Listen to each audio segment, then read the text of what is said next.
모세는 태어난 지 3개월부터 나이 40세가 되도록 애굽의 왕궁에서 공주의 아들로 호화롭게 살았습니다. 그는 부귀와 영화를 누리며 아쉬울 것이 없는 풍요 속에서 살았습니다. 그러던 그가 애굽의 왕자를 그만두고 살인자, 반역자, 도망자 신세가 되고 말았습니다.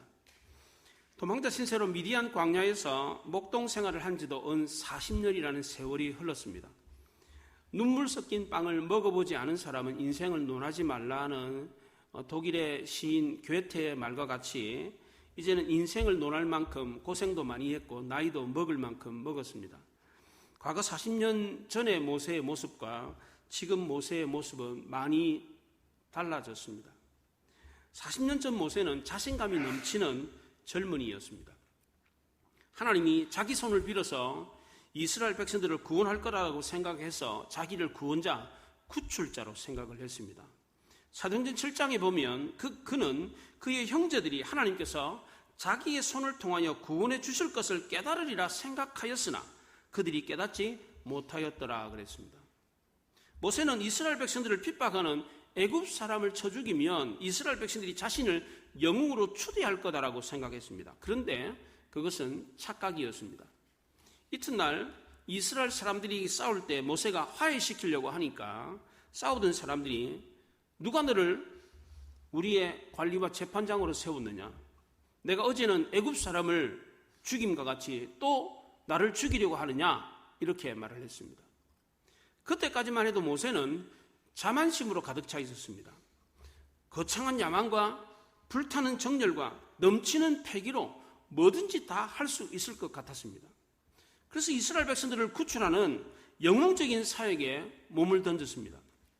그 당시 모세는 하나님의 일을 하면서도 하나님 없이 하나님의 일을 하려고 했습니다. 하나님이 모세를 부르시기 전에 모세는 단 한 번도 하나님께 기도를 했다든지 하나님께 물었다는 내용이 성경에 나오지 않습니다. 우리도 하나님의 일을 하면서 하나님 없이 일을 시도하는 경우가 종종 있습니다. 모세는 자신의 패기와 열정으로 자신의 능력으로 하나님의 일을 넉넉하게 잘 감당할 수 있다고 생각했습니다. 물론 모세는 좋은 동기로 하나님의 일을 시작을 했습니다. 그러나 모세는 하나님의 일을 하나님과 상관없이 자기 힘과 능력으로 몰아붙였습니다. 그러다가 진행되는 일이 자기 마음대로 되지 않았습니다. 자기 생각과 방식이 먹혀들지 않았습니다. 내가 애굽의 왕자니까 당연히 이스라엘 백성들은 내 방식에 따를 거다라고 생각했는데 전혀 그렇지 않았습니다. 이스라엘 백성들은 모세의 열심을 알아주지 않았습니다. 모세는 순간 당황했습니다. 이스라엘 백성들이 당연히 따를 거라고 생각했고 자기가 살인한 것도 당연히 묵인해 줄 거라고 생각했는데 전혀 그렇지 않았습니다. 네가 뭔데 우리 일에 참견하느냐? 너 때문에 오히려 우리가 살인자 누명을 뒤집어 쓰게 됐다. 이렇게 생각을 했습니다. 이렇게 말을 했어요. 이스라엘 백성들은 모세를 배척했고 모든 책임을 모세에게 돌렸습니다. 우리도 이런 일을 당할 때가 종종 있습니다. 내가 하나님을 위해서 뭔가 열심히 했는데 사람들이 알아주지 않을 때가 있습니다. 심지어 그 일이 잘못되기라도 하면 사람들은 모든 책임을 그 일을 시작한 사람에게 돌리는 경우가 많습니다. 그래서 대부분의 사람들은 먼저 나서가지고 무슨 일을 하려고 하지 않습니다. 뭔가 새로운 일을 계획하고 진행하려고 하는 사람을 격려하고 응원해 주는 분위기가 아니라면 그 공동체는 기존의 틀에서 벗어나지 못해서 부흥 발전하지를 못합니다. 사람이 하는 일이라 하다 보면 실수를 할 수도 있고 실패할 수도 있고 잘못할 수도 있잖아요. 그 모든 책임을 시작한 사람에게 돌리는 것은 보통이기 때문에 보통 시작한 사람한테 책임을 돌리잖아요. 그러니까 누군가 먼저 앞장서서 일을 하려고 하지를 않습니다. 저도 이번에 열치료 받는 곳에 가서 무릎 치료를 받아가지고 제가 무릎이 굉장히 좋아졌어요. 그래서 교인 몇 분을 데리고 다니면서 치료를 받게 하고 있습니다. 몇 분 지금 다니고 있는데 일주일에 한 3번 정도 시간을 내서 치료를 받게 하고 집에까지 모셔다 드리고 있습니다. 이 일은 굳이 제가 하지 않아도 되는 일입니다. 제가 할 일이 아니에요. 안 해도 돼요. 그런데도 제가 이 일을 하는 것은 저분은 이 치료를 받으면 몸이 좋아지겠다 이런 생각이 들기 때문입니다. 그럼 저도 모세와 같은 실수를 할 수가 있는 것입니다. 일이 예상했던 대로 안 될 수도 있고, 그래서 모든 책임을 제가 떠안을 수 있는 상황이 발생할 수도 있습니다. 이런 부정적인 것을 예상하면 저로서는 아예 처음부터 하지 않는 게 속 편합니다. 그렇잖아요? 굳이 교인 몇 분을 모시고 가서 수고스러움을 자처하는 것은 일종의 모험이지만 그래도 목회자로서 그렇게 해야 된다는 생각이 들기 때문입니다. 그래서 저는 이 일이 실수나 실패가 되지 않기 위해서 고민을 많이 했습니다. 기도도 많이 했어요. 제가 이 일이 실수나 실패가 되지 않기 위해서 오늘 말씀을 통해서 정리를 해보았습니다. 어떻게 하면 실수나 실패가 되지 않을까? 말씀을 통해서 정리를 해보았어요.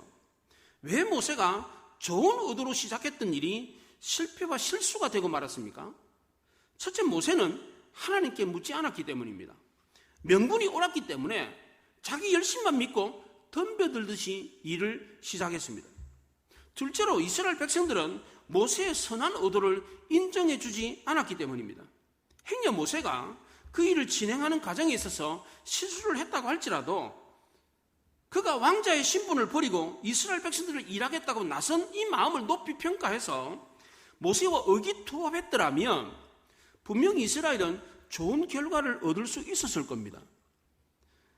이번에 남전도에서 10월 달에 전교인 만찬을 준비하고 또 11월 달에 추수감사절에 찬양대회를 준비하고 있습니다. 이런 일을 하면 우리 교회는 그렇지가 않습니다. 그러나 어떤 교회들은 이런 일을 진행하면 말이 생깁니다. 왜 그렇게 진행하느냐? 왜 날짜는 그렇게 잡았느냐? 이런 등등의 말들이 많습니다. 이런 분위기 앞에서 진행하는 사람들은 어떻겠습니까? 하고 싶지가 않습니다. 두 번 다시 그 일을 안 하고 싶습니다. 그렇잖아요?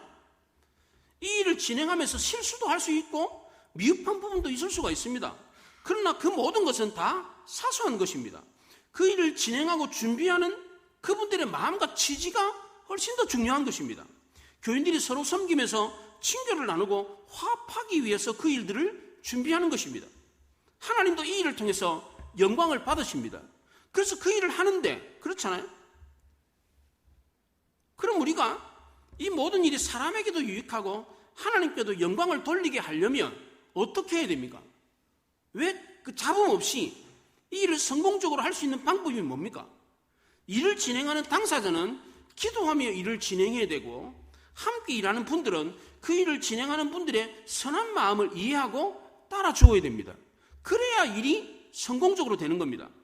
만약 그렇지 못하다면 그 일을 진행했던 사람은 두 번 다시 그 일을 하고 싶지 않을 겁니다.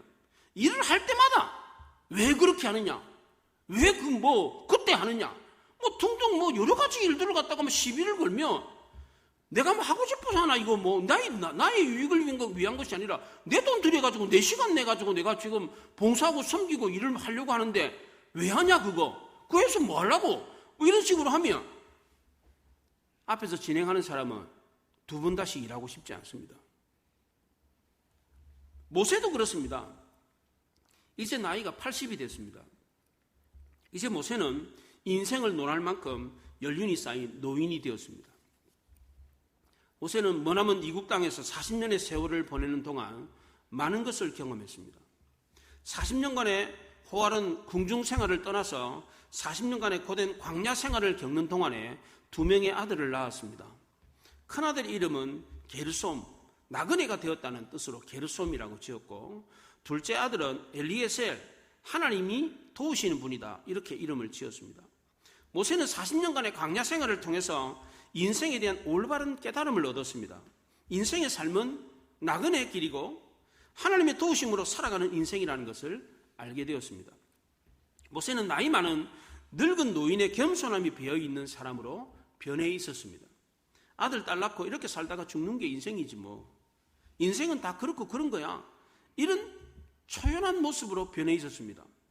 민족이라는 단어만 들어도 가슴이 두근거렸던 어혈 청년 모세의 모습은 이제는 찾아볼 수 없었습니다. 민족 해방, 조국에 대한 헌신, 희생, 이런 말들은 이제 낯설고 희미한 추억이 지나지 않았습니다. 마치 활활 타올랐던 장작이 이제 다 타버리고 시커먼 수치로 변해버린 모습과 같았습니다. 이제는 두 번 다시 이스라엘 민족 해방은 입에도 담고 싶지 않았습니다. 다시 젊었을 때 민족 해방을 위해서 열정을 불태웠던 그때로 되돌아가고 싶지 않았습니다. 왜냐하면 그때 일 때문에 자기 인생을 망치고 말았기 때문입니다. 그렇잖아요. 왕자였는데 갑자기 그냥 양치기 목동이 돼버렸어요. 완전히 인생 종쳤습니다. 이제 아무런 희망도 없이 열정도 없이 쑥검댕이처럼 변해버린 초라한 모세에게 하나님이 나타나셨습니다. 어느 날 모세는 장인 이드로의 양을 치기 위해서 광야 서쪽 호렙산까지 가게 됐습니다. 이 호렙산은 2290m나 되는 높은 산입니다. 오늘날 예벨무사라고 하는 모세의 산으로 불리는 산입니다. 모세는 이곳에서 신비스러운 경험을 했습니다. 떨기나무에 불이 붙었는데 떨기나무는 타지 않고 불이 타고 있었습니다. 너무 신기해서 모세가 가까이 가보았습니다.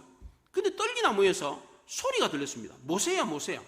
하나님이 모세의 이름을 부르는 소리였습니다. 모세는 그 신비스러운 경험을 하면서 하나님에 대한 믿음이 새로워졌습니다. 모세가 이곳에서 하나님을 만나기 전까지는 하나님에 대해서 회의가 있었습니다. 하나님, 왜 고난받는 이스라엘 선민들은 외면하십니까?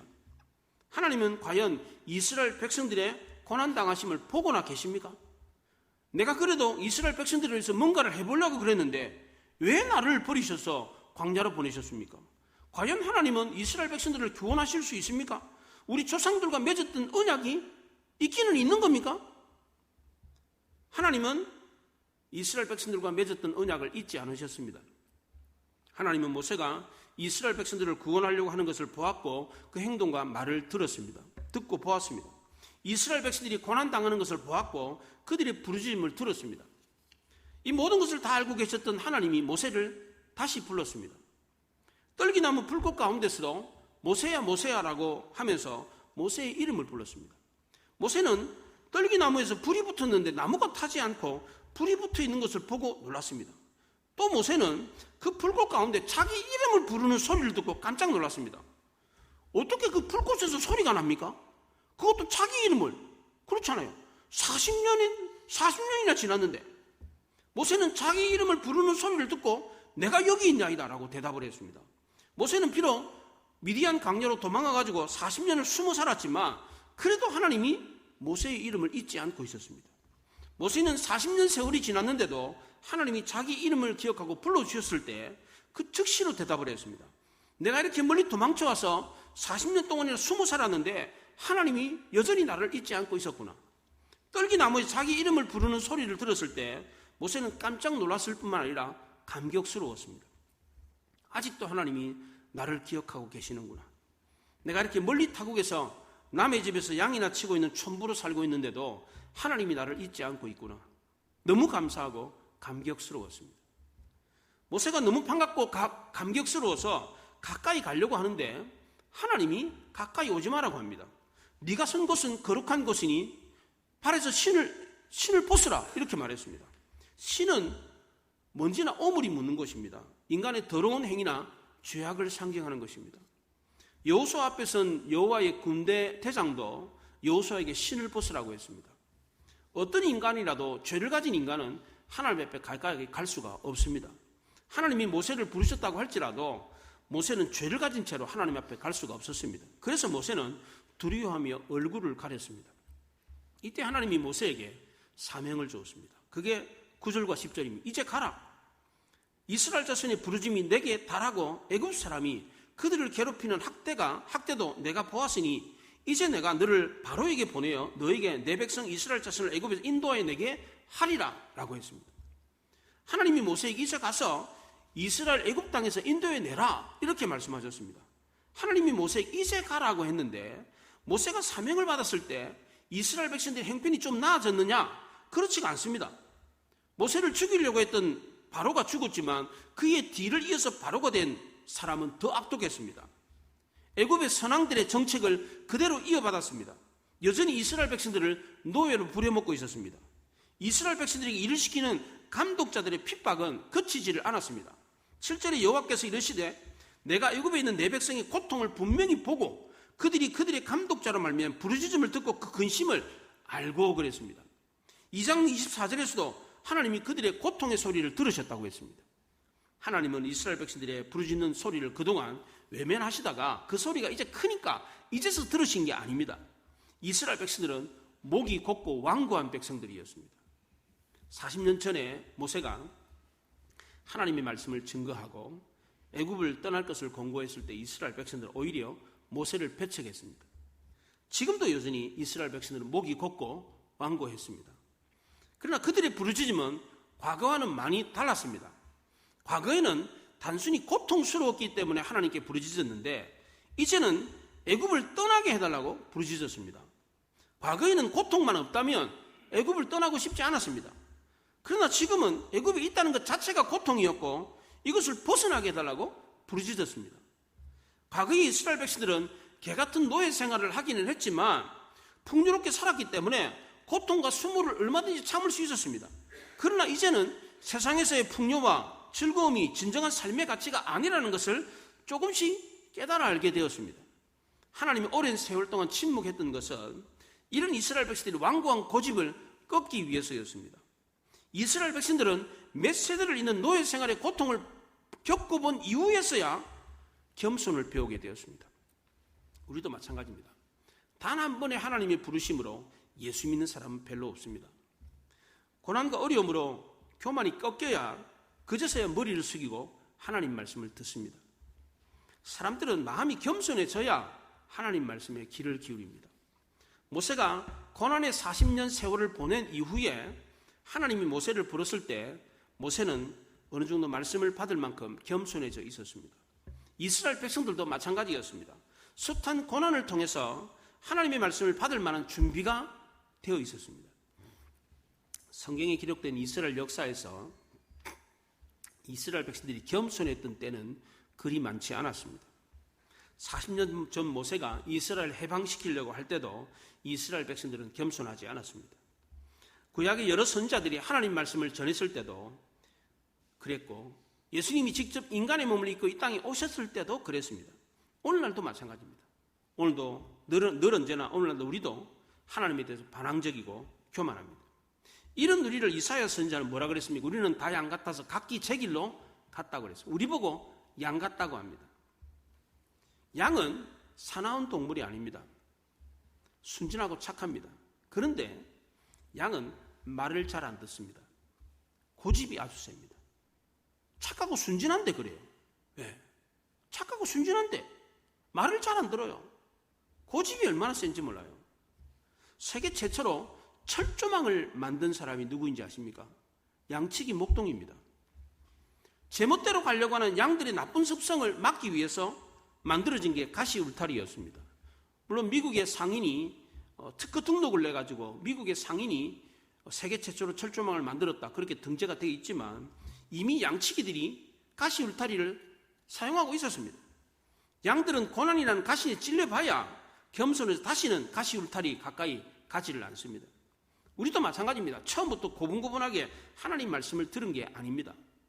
고난이라는 가시에 찔려서 겸손해져 봐야 그래서 그 뒤에야 하나님 말씀에 귀를 기울입니다. 그렇다고 하나님 말씀에 귀를 기울인다고 해서 금방 하나님의 뜻대로 순종하느냐? 그것도 아닙니다. 하나님이 모세에게 가라고 했을 때 모세가 뭐라 그랬습니까? 11절에 내가 누구이기에 바로에게 가며 이스라엘 자손을 애굽에서 인도해 내리까? 이렇게 말했어요. 하나님이 모세에게 애굽으로 가라고 했을 때 모세는 이미 용기를 잃은 상태였습니다. 아무런 의욕도 없고 젊음의 패기도 다 잃었습니다. 40년 전 자신감이 넘쳤던 젊음의 형기로 뭔가를 해보려고 했다가 쓰라린 실패를 경험했기 때문에 심한 좌절감에 빠져 있었습니다. 모세는 지난 40년 동안 광야에서 양을 치면서 자신이 별 볼 일 없는 인간이라는 것을 깨달았습니다. 젊었을 때는 자기가 대단한 사람인 줄 알았습니다. 그런데 지금은 그렇지 않았습니다. 모세는 동족에게 버림받고 40년 동안 도피하는 생활을 하는 동안에 자신이 아무것도 아니라는 사실을 깨달았습니다. 심리학자들은 IQ가 높은 사람일수록 좌절감과 열등감을 더 많이 느낀다고 합니다.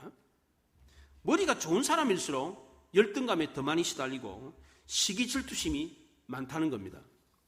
이런 사람들이 오히려 자기 재능의 한계를 느끼고 괴로워하는 경우가 많습니다. 그 이유는 높은 자기 기준과 사회적인 비교 때문입니다. 지능이 높으면 상대 기대치도 높고 작은 실패도 크게 느껴지고 타인과 비교해서 스스로 부족하다고 인식하기 때문입니다. 이 자신감과 열등감은 양면성을 가지고 있습니다. 자신감이 강한 사람은 자신감을 잃어버리면 곧바로 열등감에 빠집니다. 하나님 앞에서는 모세는 그릇된 자신감으로 실패를 경험한 뒤에 심한 열등감에 빠져버렸습니다. 지금 모세는 자신감을 잃고 심한 열등감에 사로잡혀 있었기 때문에 일꾼으로 쓰임받기 이전에 치료부터 먼저 받아야 했습니다. 그래서 하나님은 정신적으로 병든 모세를 치료부터 먼저 해주었습니다. 첫째로 하나님은 불붙은 이 가시떨기 나무를 통해서 모세를 치료해 주었습니다. 모세가 떨기 나무에 불이 붙었는데 보니까 나무는 안 타고 불이 붙어 있습니다. 너무 신기해서 가까이 갔을 때 소리가 들렸습니다. 모세야, 모세야. 하나님이 모세를 부르는 소리였습니다. 물론 하나님이 두 번이나 모세를 불렀던 것은 긴급하고 중요한 사명을 맡기기 위한 것이었습니다. 그러나 하나님이 모세를 부르는 이 소리에는 하나님의 지극한 사랑이 담겨 있었습니다. 예수님이 감람산 맞은편에서 예루살렘 성을 보고 예루살렘아 예루살렘아 하시면서 우셨을 때 그 부르시는 음성에 지극한 하나님의 사랑이 담겨 있었습니다. 예수님은 예루살렘 성을 보면서 예루살렘아 예루살렘아라고 부르며 울었는데 그냥 눈물만 똑똑 흘린 게 아닙니다. 대성통곡을 하면서 울었습니다. 가슴을 치면서 막 엉엉 울었어요. 왜냐하면 장차 이스라엘에 닥칠 끔찍할 재난을 보았기 때문입니다. 엘리야가 노덴나무 아래에서 죽기를 구했을 때도 마찬가지입니다. 하나님이 엘리야에게 나타났습니다. 그리고 하나님이 엘리야를 어루만지며 엘리야야 엘리야야 일어나라고 했습니다. 이때 하나님이 엘리야를 부르는 그 음성에도 지극한 하나님의 사랑이 배어 있었습니다. 우리나라 말에 누구야라고 야자가 붙어있는 이 말, 누구야 부르잖아요. 예, 야. 이 어감이 참으로 다정다감합니다. 야자를 붙일 때 누군가를 부를 때 단지 이름만 모세 이렇게 부르는 거하고 모세야라고 부르는 거하고 어감이 완전히 틀립니다. 우리나라 말의 어감이 그렇습니다. 성경에 뭐라고 번역되어 있습니까? 모세 모세 이렇게 되어 있습니까? 모세야 모세야 이렇게 되어 있습니다. 호칭 조사가 붙으면 뭐 영수가 철수야 아나 야가 붙으면 훨씬 더 정감이 느껴집니다. 그래서 모세는 죽기 전까지도 이 호렙산 떨기 나무에서 경험했던 이 놀라운 경험을 잊지를 못했습니다. 그래서 모세가 죽기 전에 고별 설교를 하면서 12지파를 축복하는 설교를 하는데 그 설교를 하면서 이 이야기를 하면서 축복을 했습니다. 하나님이 나를 모세야 모세야라고 불렀다. 그 이야기를 하면서 축복을 했습니다. 하나님이 지극한 사랑으로 나를 돌보고 계신다. 그 사랑으로 내가 너에게 축복한다. 이렇게 말을 했습니다. 하나님이 모세의 이름을 부르셨을 때 모세는 40년이 지났는데도 아직도 자기 이름을 기억하고 계시는 하나님에 대해서 깊은 감동을 받았습니다. 그 감동을 잊을 수가 없었습니다. 또한 하나님은 떨기나무를 통해서도 모세에게 힘과 용기를 주며 치료해 주었습니다. 떨기나무는 모세의 그림자, 환영과도 같았습니다. 젊은 시절에 모세의 떨기나무는 자기 힘으로 불붙는 혈기가 가득 차 있었습니다. 40년 전에 모세의 떨기나무는 오만과 자만심으로 불붙어 있었습니다. 그래서 한 시간도 지나지 않고 하루도 지나지 않고 싹 붙었다가 그냥 타버렸어요. 떨기나무가 가시가 많거든요. 얇은 가시가 많으니까 불이 붙으면 확 하고 금방 쑥 타고 그냥 금방 꺼져버려요. 그런 나무예요. 뭐 두꺼운 나무가 아니에요. 이게 금방 확 붙었다가 확 그냥 타버리는 그런 나무예요. 모세는 40년 이 떨기나무의 불과 같은 체험을 했습니다. 그런데 지금 모세 앞에 붙은 이 떨기나무의 불은 달랐습니다. 나무에 불이 붙었는데 나무는 안 타고 연기도 나지 않았습니다. 성숙하지 못한 사람은 하나님이 일을 한답시고 연기만 냅니다. 연기만. 남들을 울리기만 해요. 매콤한 연기만 내가지고 울리기만 해요. 그런데 모세가 본 떨기나무의 불은 쉬 꺼지지도 않고 연기도 안 났습니다. 성전에 불을 밝히는 감람류도 연기가 나지 않습니다. 떨기나무는 흔하고 보잘것없는 나무였습니다. 심지어 창세기 3장에서는 떨기나무 이 가시덤불은 저주의 상징이기도 했습니다. 이처럼 보잘것없고 저주받은 이 떨기나무가 하나님의 영광을 드러낼 수도 있다는 것을 보았습니다. 하나님은 떨기나무 불을 통해 가지고 볼품없고 무가치한 것이라고 할지라도 하나님의 손에 붙들리면 무한한 가능성이 있다는 것을 보여주었습니다. 모세는 떨기나무 불을 통해서 자신의 새로운 모습을 발견했습니다. 우리도 하나님의 손에 붙들리면 잠깐 있다가 연기만 내는 그렇게 버려지는 인생이 아니라 꺼지지 않는 불길, 영원토록 찬란하게 아름다운 빛을 발하는 거룩한 삶을 살 수 있다는 것입니다. 두 번째로 하나님은 모세가 선 땅을 거룩하게 하심으로 모세를 치료해 주었습니다. 모세가 하나님의 음성을 듣고 내가 여기 있나이다 라고 했을 때 가까이 그 떨기나무 불 가까이 가려고 했습니다. 이때 하나님이 이리로 가까이 오지 마라. 네가 선 것은 거룩한 것이니까 내 발에서 신을 벗으라 그랬어요. 모세가 지금 서 있는 광야 서쪽 땅은 저주받은 버려진 땅이었습니다. 광야 땅이었습니다. 사람들이 안 가는 곳, 살지 않는 곳이었습니다. 하나님은 중동에 버림받은 이 광야 사막 땅을 거룩한 땅이라고 했습니다. 그것은 모세가 늘 드나들면서 머물렀던 평범한 삶의 자리였습니다. 그런데 그곳에 하나님의 영광이 임했을 때, 하나님의 말씀이 선포됐을 때 그 땅은 거룩한 땅이 되었습니다. 우리의 평범한 삶의 자리에 하나님이 임하시면 그것이 거룩한 곳이 됩니다. 하나님이 우리와 함께 하시면 그것은 어디나 축복의 장소가 됩니다.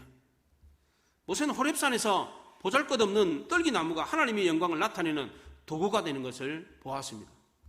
버려진 땅, 평범한 삶의 자리에 하나님의 영광이 임했을 때 거룩한 땅으로 변하는 것을 보았습니다.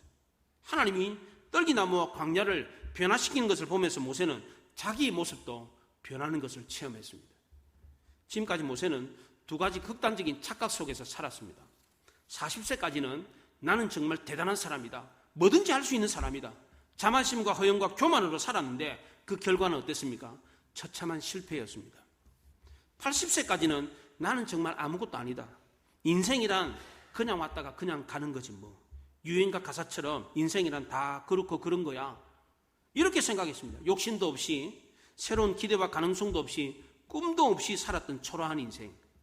어쩌면 모든 것을 다 포기해버린 듯한 인생이었습니다. 하나님은 이렇게 살고 있는 모세를 그냥 내버려 두지 않고 회복시켜 주었습니다. 그에게 새로운 꿈과 비전을 심어 주었습니다. 사도 바울은 빌립보서 4장에서 내게 능력 주시는 자 안에서 내가 모든 것을 할 수 있다고 했습니다. 우리에게는 겸손한 자세와 무능력을 깨닫는 자세가 필요합니다. 그렇다고 이것을 무기력과 자포자기라고 생각하면 안 됩니다. 나 혼자 힘으로 할 수 없으니 하나님의 도우심이 필요하다라고 하는 겸손한 자세입니다. 이런 겸손한 고백을 하는 사람은 더 이상 오만해지지 않습니다. 할 수 없다는 사실을 깨달았다고 해서 열등감에 사로잡히는 게 아닙니다. 오히려 더 크고 놀라운 하나님의 능력을 경험하게 됩니다. 겸손은 나약한 것 같지만 그 밑바닥에는 하나님의 놀라운 능력이 깔려 있습니다. 자신의 무능력함을 깨닫는 것은 하나님의 능력을 깨닫는 것입니다. 우리는 하나님을 의지할 때 그리스도 안에서 자신만만해질 수 있습니다. 하나님은 이런 자세를 가진 사람에게 새로운 꿈과 비전의 불을 붙여주십니다. 겸손을 고백하는 모세에게 하나님은 뭐라고 말했습니까? 12절에 보세요. 내가 반드시 너와 함께 있으리라. 내가 그 백성을 애굽에서 인도하여 낸 후에 너희가 이 산에서 하나님을 섬기리니 이것이 내가 너를 보낸 증거니라 그랬습니다. 모세는 여전히 부족했고 연약했지만 하나님이 그와 함께 하심으로 그는 위대한 도구로 쓰임을 받을 수 있었습니다. 우리도 모세처럼 늙은 노인이라고 할지라도 아무것도 아닌 존재라고 할지라도 괜찮습니다. 자신감을 잃었다고 할지라도 괜찮습니다. 모든 희망과 용기를 다 잃었다고 할지라도 괜찮습니다. 무에서 유를 창조하신 하나님이 우리 하나님이시기 때문입니다.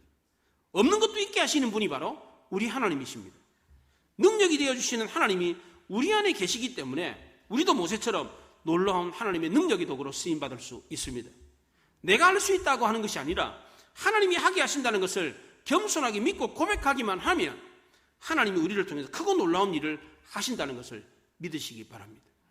그리하여 우리를 통해서 크고 놀라운 위대한 일이 일어나는 것을 우리 모두 경험할 수 있기를 바랍니다. 기도하겠습니다. 말씀을 생각하며 기도합니다.